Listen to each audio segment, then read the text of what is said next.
नमस्कार साथियों, जो सेकंड ग्रेड की जो शाम की पारी में जो पेपर होता उसकी आंसर की आ चुकी है, तो उसके बारे में बात करेंगे। तिलवाड़ा का जो मेला भरता है वह किस लोक देवता की स्मृति में भरता है? तो आंसर होगा मल्लीनाथ जी। क्वेश्चन नंबर 2 की बात करें, बीकानेर के निकट समराथल को किसने अपना जो कर्मस्थली थी वह बनाया था? तो आंसर होगा जम्बो जी। नंबर 3 की बात करें, निम्नलिखित में से कौन सा मंदिर स्थापत्य कला की जो कि मारू गुर्जर शैली है उसके अंदर बना है? तो आंसर होगा 1 नंबर समाधीश्वर मंदिर चित्तौड़गढ़ के अंदर है। कलाकार न्यालचंद चित्रकला के किस स्कूल से संबंधित थे? तो किशनगढ़ की जो स्कूल शैली थी उससे संबंधित थे। क्वेश्चन नंबर 5 की बात, राजस्थान में त्योहारों की शुरुआत तीज से शुरू होते हैं और अंत की बात करें तो वह गणगौर से होती है। सिरोही राज्य का राजस्थान में पूर्ण विलय कब हुआ? 1 नवंबर 1956 को हुआ था।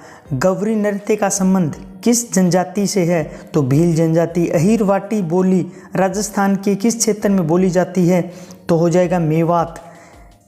किस संविधान संशोधन अधिनियम के द्वारा राजस्थान में राज प्रमुख के पद को समाप्त कर दिया गया था? तो 7वें संविधान संशोधन अधिनियम के तहत इसको समाप्त कर दिया गया था 1956 के अंदर। राज्यपाल के द्वारा प्रख्यातित अध्यादेश की मंजूरी की आवश्यकता है तो वह कब होती है? राज्य विधानमंडल के द्वारा। आपातकाल के दौरान राजस्थान के मुख्यमंत्री कौन थे? तो वो हो जाएंगे हमारे मोहनलाल सुखाड़िया। मध्यकाल में खंगा एक प्रकार का सिर पर पहने जाने वाली पगड़ी थी और यह राजस्थान के अंदर पहनी जाती थी। अब बात करते हैं 13 नंबर पर, राजस्थान के लोक सेवा आयोग के बारे में कौन सा कथन सही है? तो ए, बी और सी तीनों ही कथन सही माने गए हैं। राजस्थान में से कौन सा कथन राजस्थान मानवाधिकार आयोग से संबंधित गलत है? तो इसके संबंध में बात करें तो हम आंसर हो जाएगा जो 4 नंबर है, आयोग स्वामित्व संस्थान नहीं है। बाकी सारे 1, 2, 3 नंबर सारे सही हैं, ये गलत है। अब बात करते हैं 15 नंबर क्वेश्चन, राजस्थान में कौन सा मुख्य सचिव था जब भारत की राष्ट्रीय कांग्रेस दिसंबर 2000 में अधिवेशन हुआ था? तो वो जाएंगे देवेंद्र भूषण गुप्त।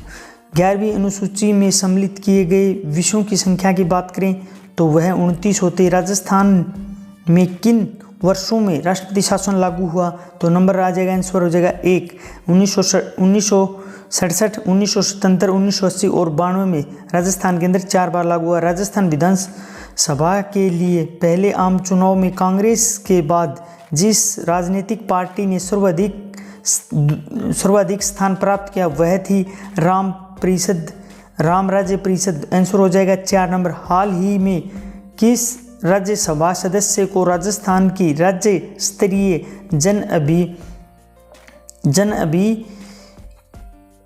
योजना निवारण समिति का सदस्य मनोनीत किया गया है? तो नीरज डांगी को। वर्ष 2023 में राजस्थान के मुख्यमंत्री ने राज्य के कितने शहरों को ग्रीन ग्लास विकसित करने की घोषणा की है? तो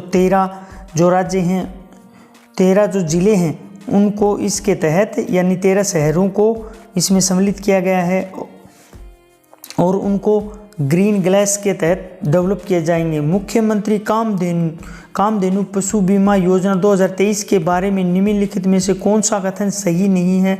तो इसका आंसर हो जाएगा नंबर 4। एक पशुपालक जिसकी वार्षिक आय 8 लाख से अधिक है उसे इस योजना के तहत प्रत्येक पशु के लिए अधिकतम 500 रुपये प्रति वर्ष प्रीमियम देय होगा। यह जो आंसर है यह गलत माना गया है। अब बात करते हैं 23 नंबर के। 26 जून 2023 को वाणिज्य भवन दिल्ली में आयोजित क्रय विक्रय गौरव सम्मान समारोह में केंद्र सरकार के द्वारा राजस्थान के उद्योग एवं वाणिज्य विभाग का कौन सा पुरस्कार दिया गया? तो नंबर 1 जेम एक्सीलेंस पुरस्कार है वह दिया गया। मुख्यमंत्री चिरंजीवी स्वास्थ्य योजना के संबंध में कौन सा तथ्य गलत है?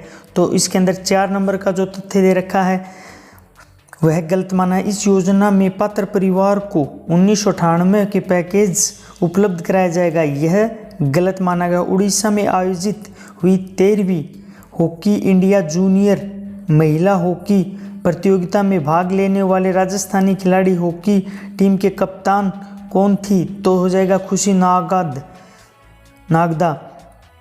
जून 2023 में जर्मनी में आयोजित आयरमैन वर्ल्ड चैंपियनशिप राजस्थान की किस महिला खिलाड़ी ने 13 घंटे 17 मिनट में 8.4 किलोमीटर तैरकर 180.2 किलोमीटर साइकिल चलाकर और 42.2 किलोमीटर दौड़कर उत्कृष्ट प्रदर्शन किया?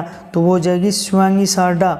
हाल ही में किस टीम को हराकर राजस्थान ने रिवल्स टीम ताइवांडो प्रीमियर लीग के लिए पहले चैंपियन बने हैं? तो दिल्ली वॉरियर्स को हराकर हमने पहले स्थान पर रहे हैं। तो आंसर हो जाएगा 1 नंबर। 2023 में राजस्थान सरकार के द्वारा आयोजित महंगाई राहत कैंप में कौन सी योजना को सम्मिलित नहीं किया गया है? तो आंसर हो जाएगा नंबर 3, मुख्यमंत्री युवा सबल योजना को इसके अंदर सम्मिलित नहीं किया गया था। बाकी सभी योजनाओं को मुख्यमंत्री जो कामधेनु योजना इसको भी सम्मिलित किया गया था। गैस सिलेंडर सब्सिडी इसको भी किया गया था। निःशुल्क अन्नपूर्णा फूड पैकेज योजना इसको भी इसके अंदर सम्मिलित किया गया था। अब बात करते हैं क्वेश्चन नंबर 30 की। निम्न में से किस क्षेत्र में अत्यधिक शांति स्थापित रहती है तथा पवन के क्षितिज गति का अभाव रहता है? तो 10 डिग्री उत्तर से 10 डिग्री दक्षिण के बीच हमेशा शांत रहता है। विश्व ओजोन दिवस कब मनाया जाता है? तो यह आंसर होगा नंबर 2, यानी कि 16 सितंबर को यह मनाया जाता है। निम्नलिखित देशों का सही अवरोही क्रम जिसकी जनसंख्या 2023 के अनुसार है? तो इसका आंसर हो जाएगा 2 नंबर इसका आंसर होगा CBDA। अगले क्वेश्चन की बात करें। राजस्थान की किस महिला खिलाड़ी ने उत्तराखंड की एंजल पुनीरा के साथ हाल ही में लखनऊ में आयोजित बैडमिंटन की ऑल इंडिया सब जूनियर रैंकिंग टूर्नामेंट के अंडर 15 मैक्स डबल का खिताब जीता है? तो वो जाएगा जंगजीत काजला।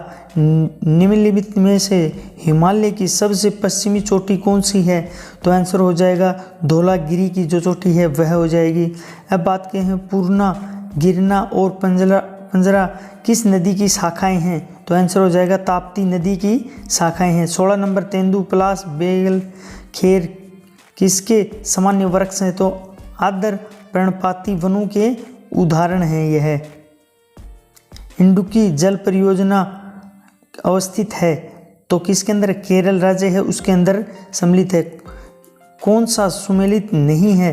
तो आंसर आ जाएगा 3 नंबर काकरापार जो महाराष्ट्र के अंदर दिखा रखा है यह गलत है और बाकी सारे सही है। के गए कर्नाटक में है, नरोरा है ये उत्तर प्रदेश में था, कलकप्पा तमिलनाडु के अंदर स्थित है। तो इसका आंसर हो जाएगा नंबर C, यानी कि 3 नंबर है वह इसका आंसर गलत है, यह योजना से संबंधित नहीं है। अब अगले क्वेश्चनों की बात करें तो अगले क्वेश्चन की बात करें उससे पहले एक बार आपको बता देते हैं, अगर हमारे चैनल को सब्सक्राइब नहीं किया तो चैनल को सब्सक्राइब करें और बेल आइकन दबाएं। वैश्वीकरण शब्द का जो शाब्दिक अर्थ है उसका किसने दिया था? तो वह जगह नंबर 3। अब बात करते हैं भारतीय वस्त्र उद्योग के संदर्भ में निम्न में से कौन सा तथ्य सही है? तो इसके अंदर आ जाएगा ये 3 नंबर आ जाएगा। विश्व बैंक के द्वारा 2019 में तैयार की गई कारोबार में सुगमता रैंकिंग में भारत का कौन सा स्थान था? तो 63वां स्थान था। दुग्ध उत्पादन में विश्व में भारत का प्रथम स्थान है। अंकटाडा की 2022 में विश्व निवेश रिपोर्ट के अनुसार 2021 में विदेशी प्रत्यक्ष विनियोग प्राप्त करने वाली चोटी के 20 मेजबान देशों में भारत का कौन सा स्थान रहा? तो 7वां स्थान रहा। 3 नंबर आ जाएगा। किस भारत सरकार के अधिनियम के तहत भारत में संघ और प्रांतीय स्वायत्तता शुरू की गई? तो अधिनियम 1935 के तहत यह शुरू की गई थी। भारत के संविधान में 11वीं मौलिक कर्तव्य किस वर्ष जोड़े गए थे? तो आंसर हो जाएगा 2002 के अंदर इसके अंदर जोड़े गए थे। उच्चतम न्यायालय में निःशुल्क शिक्षा के अधिकार को निम्न में से किस अधिकार का हिस्सा माना गया है? तो यह आंसर हो जाएगा जीवन का अधिकार। इसके तहत शिक्षा को एक अधिकार में सम्मिलित किया गया है। अब बात कर लेते हैं अगले क्वेश्चन की। तो शिरोई निम्नलिखित में से कौन सा विचार नीचे दिए कूट में सही है? तो इसका आंसर हो जाएगा सी, यानी कि ए और बी हैं दोनों सही मानेंगे। राजस्थान का निम्नलिखित में से कौन सा जिला राज्य का प्लास्टिक के अंदर का हब माना जाता है? तो इसके अंदर आ जाएगा अलवर को इसका हब माना गया है। अब बात करते हैं कोलवी कंदरा यानी बौद्ध धर्म से संबंधित गुफाएं और चांदखेड़ी जैन धर्म की जो गुफाएं हैं वह किस राज्य में हैं, किस जिले में हैं? तो झालावाड़ हो जाएगी। 2011 की जनगणना के अनुसार निम्न में से किन राज्यों में समूह में जनसंख्या घनत्व कम है? तो बाड़मेर, बीकानेर और जैसलमेर नंबर 4 आ जाएगा। इसी के साथ सूची 1 और 2 में जो नीचे दिए गए कुटुंब का मिलान करना है, तो इसका आंसर होगा 3 नंबर 2, 4, 1, 3। निम्न में से कौन सी सभ्यता को भारत की सभी सभ्यताओं की ताम्र युगीन कालीन सभ्यताओं की जननी मानी जाती है? तो गणेश्वर सभ्यता, गुलूंड एवं भगवानपुरा किस सभ्यता से संबंधित है? तो इसमें आहड़ हो जाएगा। पुरातत्वविद नील रतन बनर्जी का संबंध किससे है? तो इसके अंदर आ जाएगा बेराठ से संबंधित है इनका। अब बात कर लेते हैं अगले क्वेश्चन की तरफ चलते हैं। कौन सा सही नहीं है? तो भारतीय जनता पार्टी सी नंबर 3 है, वो HMS वह सही नहीं है। शिक्षा मनोविज्ञान एक सकारात्मक विज्ञान है। शिक्षा मनोविज्ञान की इस प्रकृति को निम्नलिखित में से कौन सा तथ्य उपयुक्त नहीं है? तो 1 नंबर जो का तथ्य दे रखा है वह सही नहीं है। यह तथ्य जो जैसा है वैसे का वैसा बताएगा, तो 1 नंबर नहीं आएगा। निम्नलिखित में से कौन सा शिक्षा मनोविज्ञान के संदर्भ में सही कथन नहीं है? तो नंबर आ जाएगा 2 नंबर। शिक्षा मनोविज्ञान की वह शाखा जो केवल शिक्षण से संबंधित होती है। सोवियत संघ में ग्लास नोट्स और पेट्रोइस्का की प्रक्रियाओं का प्रारंभ किसने किया था? तो आंसर आ जाएगा 2 नंबर। अनौपचारिक वार्तालाप एवं औपचारिक स्कूलिंग दोनों के द्वारा वयस्क बालकों तक उन तकनीकों को पहुंचाना जिससे दुनिया को पहली संस्कृति की व्याख्या की गई। तो इसका आंसर आ जाएगा लेविन साइगदोस्की। 63 नंबर क्वेश्चन की ब्रेन फेयर बेर्नर के विकास के सिद्धांत के अनुसार वह परिस्थिति जिसमें विद्यार्थी काफ़ी यानी पर्याप्त समय व्यक्त करता है, जैसे विद्यार्थी, परिवार, संगत, साथी, विद्यालय, पड़ोस को कहलाता है सूक्ष्म तंत्र कहलाता है। बालक का भाषा विकास जन्म से लेकर रोने तक ही शुरू हो जाता है, फिर विभेदीकरण प्रारंभ हो जाता है और बालक क्रमशः बहुत से शब्दावली प्राप्त कर लेता है। उपयुक्त उदाहरण निम्न में से कौन सा सिद्धांत प्रतिबिंबित होता है? तो नंबर 2 आ जाएगा। विकास का सामान्य से विशिष्ट की ओर अग्रसर का सिद्धांत यह दिखाता है।